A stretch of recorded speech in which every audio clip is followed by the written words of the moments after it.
నువ్వు బయటకు వచ్చినావు ట్యాక్సీ కట్టు, లోపలికి వచ్చావు ట్యాక్సీ కట్టు. ఇంకా అంత దరిద్రం రాలేదు కదా, అవి అనుభవించవచ్చు. మధ్యాహ్నపు నిద్ర, మధ్యాహ్నం హాయిగా రిటైర్ అయిపోయిన తర్వాత సుఖం ఏంటంటే శుభ్రంగా 1 గంటకు పక్కేసి 3 వరకు లేవక ఉద్యోగం చేసేటప్పుడు అవకాశం ఉందా? సాఫ్ట్వేర్ ఉద్యోగం ఏదో చేసాం, ఎక్కడ ఊపిరి సలపనంత ఉద్యోగాలు చేసాం. 60 ఏళ్ళు దాటా కూడా మళ్ళీ ఎందుకండి ఈ సీన్ వదిలేయి, సుఖంగా 2 గంటలు పడుకో. నీకు లేవాలనిపిస్తే లేదా టీ పెట్టాకలే. ముత్యాలమ్మ జాతరలో ముత్యాలమ్మ కోడి పుంజు చూపిస్తే కానీ గరగొన్నవాడు గంతీయుడు, అలాగే ఈ పెద్ద మనిషికి టీ చూపిస్తే కానీ లేవు. పోయి సుఖంగా పడుకో. అప్పుడు 3:30కి వచ్చి కూర్చో, ఫ్రెండ్ని పిలుచుకున్నారు, కబుర్లు చెప్పుకో. ఎవరు లేకపోవడం ఏంటి? భార్య కొత్త పెద్ద ఫ్రెండ్, భర్తే పెద్ద ఫ్రెండ్, అంతకంటే ఫ్రెండ్ ఏమిటండి?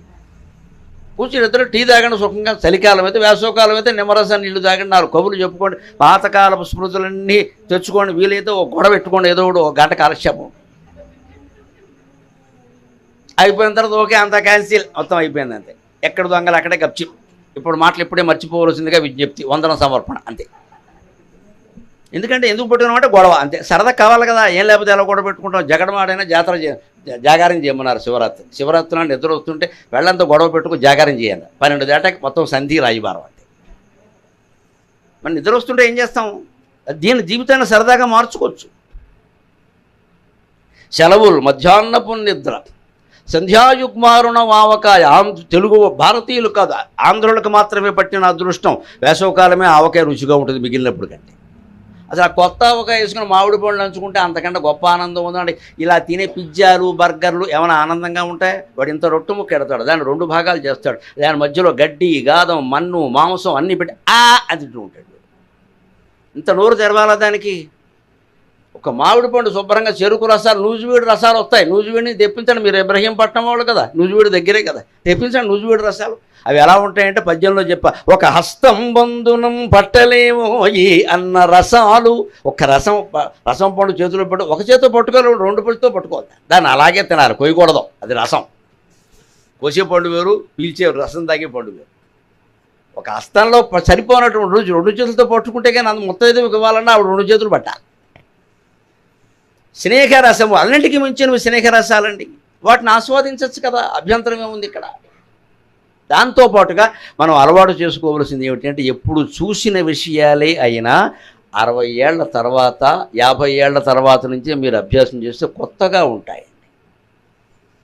మన పిల్లలే మనకు ఆశ్చర్యంగా కనపడతారు. 50 దాటేసరికి వాడికి పెళ్ళి, వాడు చిన్న పిల్లని ఎత్తుకుని మన దగ్గరికి వచ్చాడు, నాన్న మనవరాలు ఎంత బాగుందో అంటే మనకేమనిపిస్తుంది? వీడు గాడిది, వీడి చిన్నప్పుడు ఈ వయసులో వీడు నేర్చుకుని అప్పుడు వీడు తండ్రి అయిపోయాడు, వీడికో కూతురు.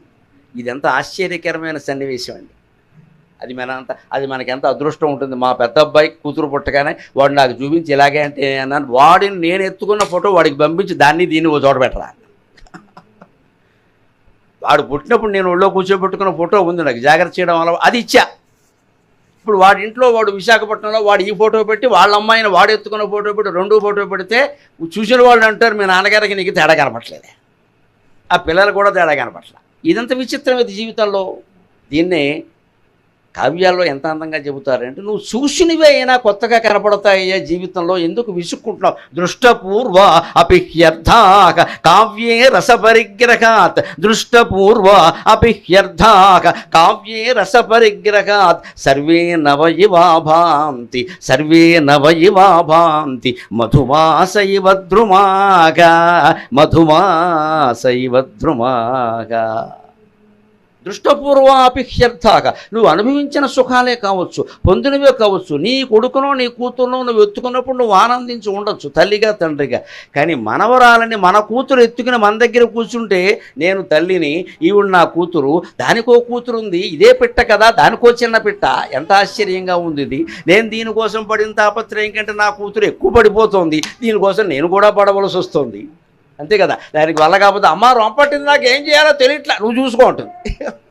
ఈ తల్లి వెంటనే వైద్యం చేస్తుంది అనుభవం కారణంగా. అంటే ఇదివరకు చూసినటువంటి పిల్లలే మనకి విచిత్రంగా కనపడతారండి. సర్వే నవయవా భాంతి, అన్నీ కొత్తగా ఉంటాయి. ఎలాగా? కావ్యే రసపరిగ్రహాత్, కావ్యాల్లో రసం అనేది ఉంటుంది. అది ఆ నాటకం ఎన్నిసార్లు చూసినా మనకు చూడాలనిపిస్తుంది. హరిశ్చంద్ర నాటకం 100 సార్లు చూసిన వాళ్ళు ఉన్నారు.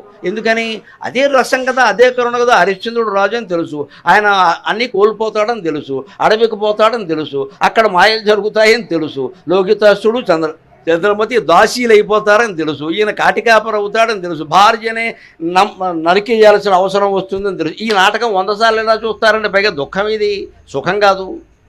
ఏ రాధాకృష్ణ అయితే పోనీ సరదా దృశ్యాలు ఉంటే చూద్దాం అనుకోవచ్చు, హరిశ్చంద్రుల్లో ఏముంటాయి వాళ్ళకాడ తప్ప. కానీ మరి అదే హరిశ్చంద్రుడు శ్మశానమా ఓ సురాపాత్రమా నీ అత్యంతము పూజ్యురాలు అని అంటుంటే అని ఎలా వేసాం మనం. పైగా 100 రూపాయల నోటు వేదిక మీద మళ్ళీ వాడో అన్నాం. వాడు ఏడుస్తుంటే నీకు ఆనందంగా ఉందా? డబ్బులు ఇచ్చి పాడమంటున్నావు. లోకితాసుడు పోయి చంద్రమతి ఏడుస్తూ ఉంటే బ్రహ్మాండంగా పాడేవని మా దగ్గర రాజేశ్వరుడు ఒక నటీమని ఉండేది, అప్పట్లో బాగా వేసేది. ఆవిడకి 2 రూపాయలు ఇచ్చి పాడమండం చూసాను. నాకు అప్పుడు చిన్నతనంలో తెలియక ఆవిడ కొడుకు పోయి ఏడుస్తుంటే వీడికి ఆనందంగా ఉంది, 2 రూపాయలు ఇచ్చాడు అనుకున్నాను. ఆవిడ 2 రూపాయలు తీసుకుని చక్కగా దోపేసి మళ్ళీ పాడేస్తుంది ఆవిడ. అప్పుడు నాకు అనుమానం వచ్చింది, ఈ కొడుకు పోయిన దుఃఖం ఉందా లేదా. అది నాటకం. ఎంత ఆశ్చర్యం అండి. నాటకం అర్థమైతే జీవితం అర్థం అవుతుంది. అందుకే ఈ జగత్తుని జగన్నాటకం అంటారు, కృష్ణ పరమాత్మని జగన్నాటక సూత్రధారి అంటారు. ఇది నాటకం అని అర్థమైతే జీవితం చాలా బాగుంటుంది. మనం దీన్ని రియల్ లైఫ్ అనుకుంటున్నాం, ఇది రియల్ లైఫ్, ఇది రియల్ కాదు. ఇదో పెద్ద మిథ్య, ఇదో నాటకం. ఇందులో అనేక రసాలు నడుస్తాయి. అయితే చంద్రమతి పాత్ర వేసినప్పటికీ తెలుసు తన కొడుకు పోలేదని. కింద పడుకుని మేము ఇచ్చిన అట్టిపళ్ళు తినేవాడు. లోకితాసులు ఇలా అడ్డంగా పడుకుంటాడు బల్ల మీద. మేము హార్మనీ పెట్టి నుంచి 2 అట్టిపళ్ళు ఇచ్చాడు. ఆ వేసింది మావాడే, మా ఫ్రెండే. లోకితాసుల కోసం ఏమన్నా పట్టుకొస్తారేట ఇక్కడ, మళ్ళీ 400 ఇవ్వాలి వాడికి. ఎవడో మా ఫ్రెండ్ని ఒకటి అక్కడ పోయాడు, వీడేమో అరే అట్టిపళ్ళు పట్టరానివాడు. వాడు ఏదో అరగంట పడుకోవాలి, వీడు పద్యాలు అయ్యేవారు. వాడు కాలక్షేపం ఏది. మేము అందుకని కింద నుంచి అట్టిపళ్ళు అందించేవాళ్ళం.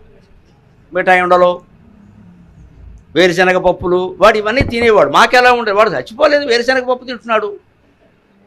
ఈవిడేమో పోకుండానే పోయాడని అడుగుతోంది. వీడెవడో బుద్ధి లేకుండా 2 రూపాయలు ఇచ్చి మళ్ళీ ఆడమంటున్నాడు. ఎంత విచిత్రం అండి. నాటకం అర్థమైతే, సినిమా అర్థమైతే జీవితం అర్థం. అక్కడ ఏది నిజంగా జరగలేదని మనకి తెలుసు. సినిమాలో అందరూ నటులు నటిస్తున్నారని తెలుసు. వాళ్ళు తర్వాత అన్నీ మళ్ళీ మామూలుగానే ఉంటారని తెలుసు. కానీ వాళ్ళు దుఃఖపడ్డారని మనం దుఃఖపడ్డాం.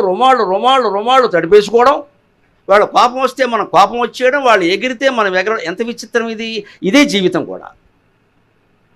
జీవితం కూడా ఒక నాటకం. నాటకంగా నువ్వు భావిస్తే ఆనందంగా ఉంటుంది. దీన్ని నిజం అనుకునేసరికి బీపీ వచ్చేసింది. ఇక్కడ నటించే నటుడికి బీపీ రాలేదండి. కిందకి దిగాక డబ్బులు ఇవ్వకపోతే బీపీ వచ్చింది వాడికి. నటించే నటుడు పద్యాలు పాడుతున్న హరిశ్చంద్ర పద్యాలు ముఖ్యంగా చూడండి. హరిశ్చంద్రుడు వేదిక మీదకి వస్తాడు, మా యామి జగం అని పాడాలి కదా. 6 మనిషిని ఏమంటాడు, 6:30 అంటాడు. ఎందుకంటే వీడు 3:30 వేసాడు. వీడు 3:30 వేసే వచ్చాడు, లేత పాడలేడు. అందుకని 6:30 వాడు సొమ్మె 7:30 వేస్తాడు, పెద్దగా పాడతాడు. అంత గొంతెత్తి పాడినా వాడి గుండెపోటు రాదండి. దిగా కిరాయి ఎక్కడితే మాత్రం వస్తుంది. గుండెపోటు వాడికి వస్తుంది, రోకటపోటు వీడికి వస్తుంది. ఇది జీవితం. ఆ నాటకంగానే దీన్ని ఎందుకు భావించలేకపోతున్నావు? ఇది నాది అనుకోబట్టి ఇక్కడ ఏదో వచ్చింది. మొత్తం సమస్యలన్నింటికి అదే కారణం. నాది అనడమే సమస్య, అందరిది అంటే పరిష్కారం అండి లెక్క. నాది సమస్య, అందరిది అనేది పరిష్కారం. ఈ సభ అందరిది అనుకున్నాం కాబట్టి మీరు అన్ని నియమ నిబంధనలు పాటించి, మీకంటే చిన్నవాడినైనా పెద్దవాడినైనా నా మాట గౌరవించి ఫోన్లు కట్టేసి మంచినీళ్ళు కూడా తాగడం మానేసి, మధ్యలో పళ్ళరసాలు ఇచ్చినా తాగడం మానేసి వింటున్నారు. ఎందుకని ఇది అందరిది అనే మాట ఉంది. అదే పరిష్కారం. నా సభ, నేను మంచినీళ్ళు తాగితే ఆయన కూడా వద్దనడానికి, నేను ఫోన్ చూస్తే ఆయన కూడా వద్దనడానికంటే గొడవ అయిపోతుంది. ఇది సభ ఒక ఏకాత్మ ప్రయోజనం కోసం వచ్చాము ఇక్కడికి. మనం ఎంటర్టైన్మెంట్ కోసం రాలేదు ఇక్కడికి. It's not for entertainment, it's very serious. ఇది గంభీరమైన విషయం నేను మాట్లాడేది, సరదా కాదు. ఇందులో జోకులు ఉంటే ఉండొచ్చు, నవ్వితే నవ్వచ్చు. This is very serious. ఇది అమల్లో పెడితేనే ఆనందంగా ఉంటారు, లేకపోతే మట్టి కొట్టుకుపోవడమే ఎక్కడలాగా. పెట్టాలంటే దాన్ని శ్రద్ధగానే వినాలి. ఏదో తాగుతూ ఏదో తింటూ ఫోన్ చూస్తూ మధ్యలో ఓసారి నవ్వగానే ఏంటికి నవ్వారు, నీ మొహం నీ నవ్వే యోగం లేదు, వాళ్ళు నవ్వారు. ఎందుకు నవ్వారు అడుగుతున్నామంటే నువ్వు వెళ్ళలేదన్నమాట. కోల్పోవడానికి వీల్లేదు. మీతో పాటు నేను ఫోన్ చూడడం మొదలెట్టే అనుకోండి, మొత్తం సభ గోవిందా. నేను చూడకూడదు ఏంటి ఇక్కడ. అందరం ఒకే దాని మీద, అదే అందరిది అనుకుంటే పరిష్కారం, నాది అనుకుంటే సమస్య. జీవితంలో ఏదైనా అంతే. అది అందరికి సంబంధించిన బాధ్యత అంటే మనం తేలిగ్గానే తీసుకుంటూ చేయవలసింది ఏదో చేస్తాం. నాది అనుకోని వెర్రి తాపత్రయం పడతాం, విఫలం అవుతాం, దెబ్బతింటాం. చూసుకునేవాడు చూసుకుంటాడు. అందుకని కావ్యే రస పరిగ్రహాత్. నాటకంలో ఎలాగైతే దుఃఖాన్ని సైతం, శృంగారాన్ని సైతం, మరోదాన్ని, వీరాన్ని, అద్భుతాన్ని, బీభత్సాన్ని, భయానకాన్ని కూడా మనం రసంగా స్వీకరించామో, జీవితంలో కూడా పరిణామాలని రసంగా స్వీకరించగలగాలి. అప్పుడే అది బాగుంటుంది ఖచ్చితంగా. ముఖ్యంగా ఈ వయస్సు దాటాక 50 దాటాక 60 చేరుతూ ఉంటే 60 కూడా దాటాక వచ్చే పెద్ద సమస్య ఏమిటో తెలుసా? రిటైర్ అయిపోయాం, ఏం చేయాలో తోచట్లేదు. ఇది పెద్ద సమస్య. ఇంతకాలం ఏం తోచింది? 10 మందిని తోసాడు లోపలికి, అందుకని తోచింది.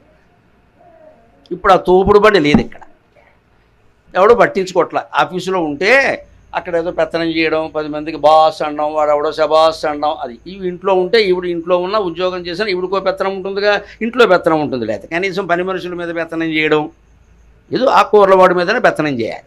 ఎవడో ఒరే అనడానికి ఒకడు ఉండాలి మనకి. ఏదో చేసాం. రిటైర్ అయిన తర్వాత ఎలా ఉంటుందంటే, మనం అక్కడ కూర్చుంటే మన మీదే పెత్తనాలు మొదలవుతాయండి, దాన్ని భరించగలగాలి. అదే జీవితం అంటే. ఇంతకాలం మనం చేసాం కదా. ఇప్పుడు వాళ్ళు చేస్తారు. ఒక హెడ్ మాస్టర్గా పనిచేసాడు ఒక ఆయన ఇంకొకటి ఆయనకి అప్పగించాడు. ఈయన వచ్చేస్తాడు, ఆయన ఉంటాడు కదా, చేసుకోమనాలి, సహకరించాలి. ఎవరైనా మన దగ్గరికి వచ్చి ఏమంటే మీరు ఉన్నట్టుగా లేదండి అంటే, ఈ రిటైర్ అయిన హెడ్ మాస్టర్కి ఎంత ఆనందంగా ఉంటుందో. అది బ్రహ్మానంద పదవి. లేదు కదా. మొన్న వచ్చిన సైన్స్ మాస్టర్ కూడా అదే అన్నారయ్యా, ఏంటి స్కూల్ మొత్తం పాడైపోయిందిరా. నన్ను మన్నించండి, ఈ కుళ్ళు బుద్ధి ఎలా ఉందంటే, ఈ రిటైర్ అయిన హెడ్ మాస్టర్కి స్కూల్ పాడైపోవాలని ఉందండి, ఈయనకి బాగుపడాలండి. తాను వదిలేసాడు కాబట్టి పాడైపోవాలి, తాను ఉంటే బాగుండాలి. ఈ బుద్ధికి పరిష్కారం చెప్పండమ్మా, మొత్తం ప్రపంచ సమస్యలన్నీ పరిష్కారం అవుతాయి. నువ్వు ఉన్నప్పుడేమో అది బాగుండాలా, నువ్వు బయటకు వచ్చా కూడా పాడైపోవాలా. ఏదైనా క్లబ్కి సెక్రటరీగా చేసిన అంతే, సంస్థకి అధిపతిగా చేసినంతే. వాడు ఉన్నప్పుడు బాగుండాలి. వాడు వచ్చిన తర్వాత ఎవరన్నా వస్తే మీరు ఉన్నట్టుగా లేదండి అనగానే ఇంకాస్త టీ ఎక్కువిస్తాడు, ఇంకాస్త కాఫీ ఎక్కువిస్తాడు. కానీ ఇది విషం రూపంలో వాడు హృదయంలో కొడుతుందని తెలుసుకోలేకపోతున్నాడు. ఈ ద్వేషం. సంస్థ అన్నాక ఎప్పుడైనా బాగుండాలి, మనం ఉన్నా లేకపోయినా. సంసారమేనా అంతే, ప్రపంచమేనా అంతే, మనం ఉన్నా లేకపోయినా బాగుండాలి. ఒకటే లెక్కండి, జీవితంలో సంతోషంగా ఉండాలంటే మనం ఉన్నంతకాలం మన ప్రాధాన్యం మనకు ఉంటుంది. కానీ మనం పోతే ఏది ఆగదండి, అది గ్రహించుకోవాలి. ఎక్కడ ఎవరి పని వాళ్ళు చూసుకుంటూనే ఉంటారు. మనకి ఏదో మొత్తం ప్రపంచం గాంధీ గారు పోతే ఆగలేదు, మనం పోతే ఆగిపోతే కదా మనం అవడం. దానికి సిద్ధపడాలి ముందే. అంతేగాని పోయిన తర్వాత కూడా గుర్తుపెట్టుకుందుకు వీలుగా మనమే ముందు జాగ్రత్త. ఇది మరీ తద్దినం అంటారు దీన్ని. వాడు పెట్టుకుంటే లేకపోతాడు. వాడు గుర్తుపెట్టుకుంటే ఒక పెద్ద విగ్రహం పెడితే మాత్రం మనకేమైనా కలిసి వచ్చిందా? ఇటీవల ఎవరో నాకు ఫోన్ చేశారు ఒంగోలు నుంచి, మేము ఈ విగ్రహం పెట్టదలుచుకున్నాము, నేను బతుకుంటాం, మీకు ఇష్టం లేదా అని అడిగాను. చాలా సీరియస్గా ఉంటుంది యోగా. ఏంటి నా విగ్రహం ఎందుకు పెడతావు? మాకు గౌరవం అయితే నేను చెప్పినవి చేయి. విగ్రహం పెడతానంటే పైన నా విగ్రహం పెడతాడు, నన్నే వచ్చి ఆవిష్కరించమంటాడు. నమశివాయ. అప్పుడు నేను ఇంకో నాకంటే తెలివిగా మాట్లాడింది మా శారద. విగ్రహం పెడతారంటే తర్వాత పెట్టాలని ఎట్టేస్తా, ఎవరు చూశారు మా ఆయన మీద. నిజం చెప్పావు వెళ్ళాలా అనుకున్నా. మనకు తోచిన ఆలోచనలు ఆడాళ్ళకి తోస్తాయి. వాడు మొహమ్మద్ చెప్పేసి, మీరు విగ్రహం పెడతారండి, తర్వాత పెట్టాలని ఎట్లేస్తాయి, మీరు పట్టించుకుంటారా, ఇది భరించాలా మేమని చెప్పింది. అంతే కదండి అన్ని విగ్రహాలకి జరుగుతున్న మర్యాద. విగ్రహం పెట్టేద్దాం, ఏదో ఇచ్చేద్దాం, కంకణాలు చేయించేద్దాం, నానా గొడవ చేసేద్దాం, చెప్పింది ఆచరిద్దామని ఉండదండి. అది చాలా కష్టం కదా. ఇది చాలా తేలిక. ఆయన దగ్గర మోజు సంపాదించుకోవచ్చు బాగా. మాకు అత్యంత ఆత్మీయులు నా విగ్రహం పెట్టి, నాకు ఉపయోగం ఏంటి దానివల్ల? ఈ విగ్రహాల వల్ల మనకు కలిసి వచ్చిందండి. చెప్పింది ఏమైనా ఆచరిస్తే ఆ పేరు జీవితాంతం ఉంటుందండి, తరాల తరబడి ఉంటుందమ్మా. మీ పిల్లలు, మీ మనవాళ్ళు కూడా చెప్పుకుంటారు, పలానా ఆయన మా నాన్నకి చెప్పారట, మా నాన్న నాకు చెప్పారు, ఈ మాటలని చెప్పుకుంటే అప్పటికి నేను బతుకున్నట్టే కదా. కాళిదాసు ఇవాళ ఎందుకు బతుకున్నాడు, మాగుడు ఈరోజు ఎందుకు బతుకొచ్చాడు ఇక్కడికి? మంచి మాటలు చెప్పబట్టే కదా. ఆ మాటల ఆచరణ ద్వారా ప్రచారం కావాలి, కానీ ఒట్టిన ఆ వ్యక్తికి ఏదో సన్మానాలు సత్కారాలు చేయడం కాదండి. ఈ అజ్ఞానం నుంచి బయటపడాలి. అందుకే ఏం చెయ్యాలో పాలుపోవట్లేదు అంటే అది గొప్ప దశ. ఏమీ చెయ్యకపోవడమే నిజమైన జ్ఞానం. జిడ్డు కృష్ణమూర్తి గారు చెబుతాడు తన తత్వంలో, మనిషి సుఖపడాలంటే ఏం చెయ్యాలి అన్నాడు. ఏమీ చెయ్యకు సుఖంగా ఉంటామని. కనీసం అది రిటైర్ అయ్యాకైనా మనం గమనించాలి. ఏమీ చెయ్యొచ్చు, హాయిగా ఇంట్లో సుఖంగా కూర్చుని ఏది అత్యవసరమే వస్తుందో అదే చేస్తాం. మిగిలిన కాలక్షేపాలు ఏవో మనం గ్రంథాలు చదువుకోవడమో, ఏదో మన పని మనకు ఆసక్తులు ఉంటాయి కదా. సంగీతం నేర్చుకుందాం అనుకుని నేర్చుకోవాలి, అప్పుడు నేర్చుకో, హాయిగా పాడుకో. అప్పుడు కూడా ఏమిటో 2 పాటలు పాడగానే నాకు ఇంకా కచేరీ అక్కర్లేదమ్మా, 70 ఏళ్ళు వచ్చే కచేరీ సిగ్గు లేకుండా కూర్చో, నీ పాట నువ్వు పాడుకో ఇంట్లో. ఇంకా ఎవడో మెచ్చుకోవాలి, కచేరీ పెట్టాలి, ఎవరో మెచ్చుకోవాలి. కుర్రపిల్లలు అందరూ పాడుతున్నారు, నన్ను పాడనివ్వట్లేదు. ఎందుకు ఈ గోల? లేకపోతే 80 ఏళ్ళు వచ్చినా సరే మాట్లాడాలమ్మా. ఏం మాట్లాడతావమ్మా, పళ్ళు లేవు, ఊడిపోయి, ఎందుకు వచ్చిన గొడవ? ఎంతసేపు వ్యక్తం కావాలి. ఈ వ్యక్త ప్రకృతి నుంచి అవ్యక్త ప్రకృతిలోకి మారడమే వార్ధక్యం. అదే మలి వయస్సు, మరొక జీవితం. అవ్యక్తం కనపడం, మాట్లాడడం, ఎవరికి చెప్పం. మన గురించి అనుకోవాల్సిన అవసరమే లేదు ఇక్కడ. అవ్యక్తం కూడా పట్టుకుంటాం. మూల ప్రకృతి అవ్యక్త వ్యక్తావ్యక్త స్వరూపిణి వ్యాపిని వివిధాకార లలితా సహస్రంలో ఉన్నమాట.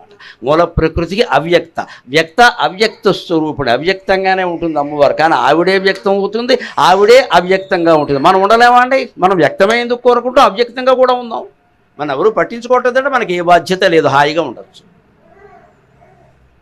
అప్పుడు తగ్గించుకోవాల్సిన శంకరాచార్య వేదాంత రెండములో చెప్తారు, వృధాక్రియాన్ వృధాలాపాన్ వృధావాదాన్ మనోరథాన్ త్యక్త్వా ఏకం బ్రహ్మ విజ్ఞేయం ఇది వేదాంత డిండిమక. అనవసర పనులన్నీ మానేయి, వృధాక్రియాన్. ఎప్పటికైనా నెత్తి మీద పెట్టుకున్న పనులన్నీ ఉంటాయే, ఇంకా ఏదో సంపాదించాలి, ఇంకా ఏదో చెయ్యాలి. మా వాడు ఇల్లు సొంత ఇల్లు కట్టుకోలేదు, ఇప్పటికే అర్జెంట్లో వాడు సొంత ఇల్లు నీకు అనవసరం, అది వాడు కట్టుకుంటాడు. నీకు అనవసరం, ఇక వాడిని ఊరికి అంటద్ది. ఇక్కడ నీ ఇల్లు కట్టాలరా, ఈ ఇల్లు సరిపోదరా, ఇంకేదో కట్ట, నా కళ్ళతో చూడాలనుంది మనవరాలి పెళ్ళి, నీకెందుకు ఆ గొడవ, అది ఎప్పటికే చేసుకుందేమో నీకేం తెలుసు. ఇప్పుడు ఎవడో మనకి చెప్పి పెళ్ళిళ్ళు చేసుకుంటాం, వాడు చేసుకున్నాక డాడీ బ్లెస్ మీ అని వస్తున్నారు. వాడు డాడీయే బ్లెస్ మీ అన్నవాడు గ్రాండ్ మా అని బ్లెస్ మీ అనకపోతే ఏమంటాడు? ఎక్కడ ఈ ముసలావిడ ఎవరికి కావాలి? ఒకటే లెక్కండి వేదాంతం. వారికి మనం అక్కర్లేనప్పుడు మనకి వారు అక్కర్లేదు. ఆ ఊరికి ఈ ఊరు ఎంత దూరమో ఈ ఊరికి ఆ ఊరు అంతే దూరం. అలా ఉండగలిగితే నిశ్చింతగా ఉండగలుగుతాం జీవితం. వారు వచ్చి దండం పెడితే ఆశీర్వదిస్తాం, దండం పెట్టకపోతే గొడవ లేదు, చెయ్యి ఆపాల్సిన పని కూడా లేదు, హాయిగా ఆ చెయ్యి భగవంతుడు పాదాల మీద తాపుతాం. ఈ గ్యాంగ్ మీద చాపడం మనకేం పని? నన్ను ఎవరు గుర్తుపట్టట్లా, నన్ను ఎవరు పలకరించకపోతే మన అదృష్టం అండి, ఒంటరిగా కూర్చోవచ్చు. ఇందాక కార్యక్రమానికి ముందు నేను 9:30కే వచ్చా. నాకు సమయం చెప్పారు, పాపం వారు తీసుకొచ్చారు, వచ్చారు. నాకు అక్కడ ఒక అరగంట సమయం దొరికింది. ఇంత ఖరీదైన హోటల్లో వెనకాల ఉన్న ఆకుపచ్చని చెట్లన్నీ చూసే అవకాశం నాకు రాదు కదండి. ఆ రూములో నేను ఒక్కడనే ఉండి ఆ తెరలన్నీ తొలగించి ఆ చెట్లు చూస్తూ అరగంట గడిపానమ్మా. నా ఆనందం నాది. మీకు చెబుతున్నాను కదా, బాల్కనీలో ఉండి చూడమని. సొమ్మేమో మీది, షోకేమో నాది. నేను ఇక్కడికి వచ్చి ఆ రూమ్ తీసుకుని ఆ చెట్లు చూడాలంటే ఇక్కడ 3,000 4,000 ఇవ్వాలి. ఎందుకు వచ్చిన గొడవ? మీరు ఇచ్చుకున్నారు, నేను నా సమయానికి నాకు మైక్ ఇస్తే అయిపోయాయి. అదైతే అడుగుతానే. ఆయన 10:30 అని చెప్పారు, ఇస్తారు పర్వాలేదు. నేను కూర్చున్నాను హాయిగా, నేనే ఆయన తొందర పెట్టలా. మీరు అయ్యాక రండి అని చెప్పాను.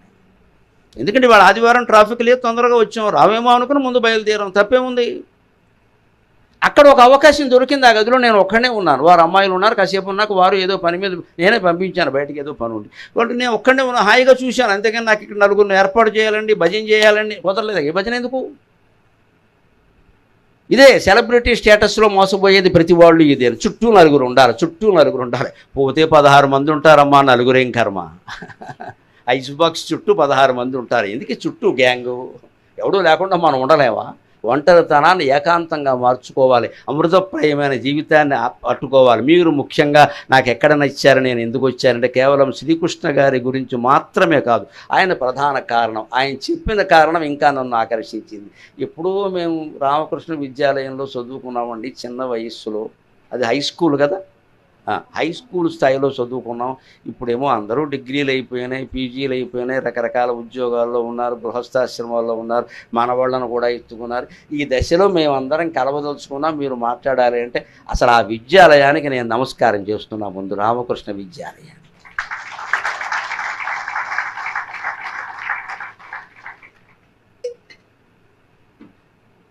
పరమహంస ఆశీస్సులు పుష్కలంగా ఉండబట్టి ఈ వయస్సులో కూడా మీకు సంకల్పం కలిగింది. లేకపోతే ఈవేళ స్నేహితులను రేపు మర్చిపోతున్నాం. ఎవడ గుర్తుపెట్టుకుంటాడండి 40 ఏళ్ల క్రితం వాళ్ళు? ఇంతమంది కబురు చేసి ఆడ మగ తేడా లేకుండా పెద్ద చిన్న అందరినీ పిలిపించడమా? మా పిల్లలు ఉన్నారండి ఇంట్లో, వాళ్ళతో సహా రమ్మన్నమా? ఏమిటిది? అది కదా. అందుకని మీ పాఠశాలకి మీరు ఏం చేయగలరో ఆలోచించండి, నా అభ్యర్థన అది. ఆ రామకృష్ణ విద్యాలయం ఎక్కడ ఉందో, ఇంకా దానికి ఏం సౌకర్యాలు కావాలో అవి మీరు ఆలోచించండి. అంతేకాదు మీ సొంత ఊరికి ఏం చేయాలో ఆలోచించండి. అది ఇప్పుడు ఆలోచించవలసిన విషయం. అది రామకృష్ణ మఠం అనేది కేవలం మఠానికి సంబంధించిన. రామకృష్ణుడు పరమహంస అంటే ప్రపంచం అంతా వ్యాపించిన మహాశక్తిని యోగశాస్త్రంలో పరమహంస అంటారు. సాక్షాత్ భగవంతుడు ఆయన, అనుమానం ಇಲ್ಲ. ఏ మహానుభావులు శివకేశవులుగా ఉన్నారో, ఏ మహానుభావులు రామాంజనేయులుగా అవతరించారో, ఏ మహానుభావులు కృష్ణార్జునులుగా పుట్టారో, ఆ మహానుభావులే రామకృష్ణ వివేకానందులుగా జన్మించారు. సందేహించాల్సిన అవసరం లేదు. శివకేశవులు వాడు సాక్షాత్. అందులో కేశవుడే రామకృష్ణ పరమహంస, శివుడే సాక్షాత్ వివేకానందుడు. ఎందుకంటే ఆయన తల్లి భువనేశ్వరి, ఇది సంతానాన్ని ఇమ్మని శివుడిని అడిగింది. ఆ శివప్రసాదం వల్ల పుట్టినవాడే వివేకానంద. ఈయన అల్లరి భరించలేక చిన్నతనంలో 12 ఏళ్ళప్పుడు ఆవిడ జోకేసింది శివుడి మీద, నేను సంతానం ఇమ్మనంటే శివుడు ఆ భూత ప్రేతాల్లో ఓ దాన్ని తీసుకొచ్చి ఇక్కడ బారేశాడండి. ఈయన అంత అల్లరి చేసేవాడు. అంత అల్లరి చేసేవాడు ఏమయ్యాడు? పరమహంస కంటే గొప్పవాడై ఖ్యాతి తెచ్చుకున్నాడే. ఆయన ఖ్యాతిని నిలబెట్టాడే. కేవలం ఇంటి గూడుకి పరిమితం అయిపోయిన మహావ్యక్తి ఖ్యాతిని నిలబెట్టాడే. అంతకంటే శిష్యుడు ఎవరు ఉంటారండి? మీరందరూ వివేకానందులాగే జీవితాంతం ఆయన ఆశయాలను ప్రచారం చేస్తూ ఆచరణలో పెట్టండి అమ్మా, అంతకంటే కావలసింది ఏం లేదు. అప్పుడు వృద్ధాప్యంలో వచ్చే సమస్యలు ఏవి గుర్తుండవండి. ఒక ప్రధాన సమస్య చెబుతున్నా. 60 దాటగానే ఇంట్లో ఖాళీగా ఉండగానే ఏమొచ్చింది తెలుసా?